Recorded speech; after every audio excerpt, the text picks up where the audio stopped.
Praise to the Lord, the Almighty, the King of creation.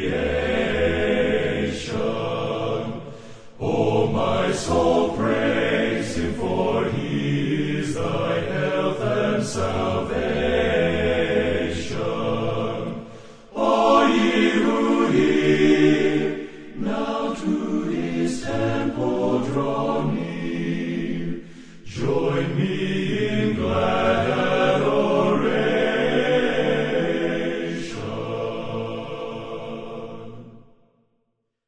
Liberal and conservative Christians love to argue over everything under the sun.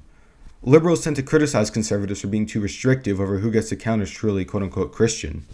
Some of them defend things like women's ordination or abortion or the LGBTQ movement, and some even say you can be a Christian without believing in God. From a conservative point of view, this might not make sense since these things are clearly condemned in Scripture. So why the discrepancies? Who's right?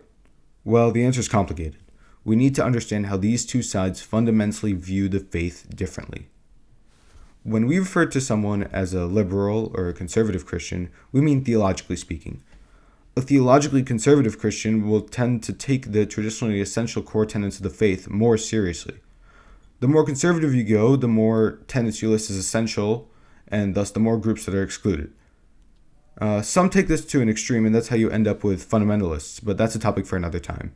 Inversely, a theologically liberal Christian will tend to take these core tenets less seriously, hence the use of the term liberal here, in this case meaning allowing a freer range of interpretations. This began around the turn of the 19th century as an outgrowth of the Enlightenment.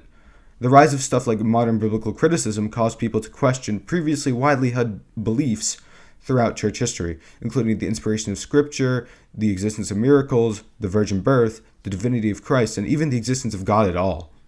Eventually, you end up with an empty shell of a Christian theological system. This is extremely problematic because if Christianity can be anything, then Christianity is nothing. To fill this void, theologically liberal churches often simply adopt the beliefs of the surrounding culture. In 1930s Germany, the surrounding culture was Nazi ideology. In modern Western countries, the surrounding culture is progressivism.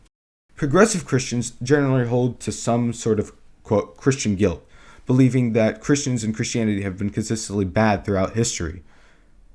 Take slavery, colonialism, etc. And thus we must progress alongside the modern culture, usually to be more, quote, tolerant or just. This form of Christianity is what most people associate with the term liberal Christianity nowadays. So for the rest of the video, the two terms will largely be used interchangeably.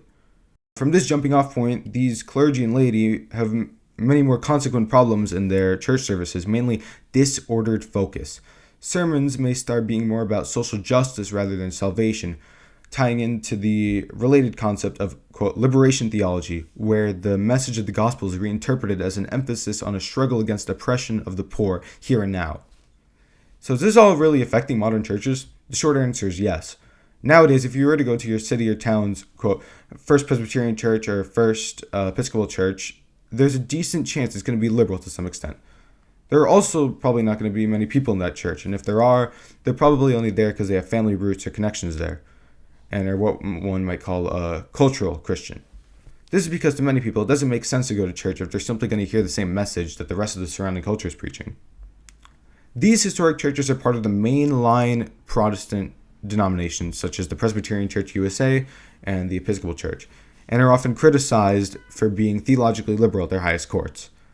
There are other Protestant denominations, such as the Presbyterian Church in America and the Anglican Church in North America, that split from these main lines for being too liberal. The founders of these offshoot denominations took a lot of conservative members with them, leaving the main lines with all the liberals. At first glance, these founders seem to be onto something. I mean, they're trying to restore good theology in the church, right? Well, the issue is that, along with many other Christian writers, St. Paul explicitly condemns voluntary schism and tells us that we are one body that should all care for one another, not split based on theological disagreements, even grave ones. So, instead of fleeing from liberalism as if we're scared of it, we must directly fight it, like the prophets and kings of Israel did. King Josiah never gave up on the temple, and we should not give up the church. So, how do we stop this acceleration of liberalism? Attend a mainline conservative church and get involved. In the description are links to 2 maps of traditional mainline Protestant churches. If there were no traditional ones near you, and I mean absolutely zero, like you live in the middle of Alaska or something, I suppose you could attend a conservative offshoot church for the time being, but keep in mind that this is extremely not ideal, and it will make it much, much harder for you to help the mainline churches in the long run. If there is a traditional church near you, start going. Chances are that church is dying and is desperate for young members. Offer to run the social media or help plan worship services with the pastor. Try to lead classes to educate people, especially young people, on the confessions of your denomination. Don't just stay at the local church level, though. Get involved in the presbytery, conference, diocese, region, etc. if you can. Try to go to general assemblies or conventions or conferences. Teach the truth and nothing less. Teach the good that Christ has revealed to us through his undying love, his suffering for us, and his real physical resurrection. Go in peace, my brethren. This video was made by the Young Reformers, a movement to reach Gen Z with the message of the gospel through the lens of Classical Protestantism. If you don't go to church, there are a few links in the description that will help you find one, as previously mentioned. Also in the description is a link to our website as well as our Discord server. God bless and Soli Deo Gloria.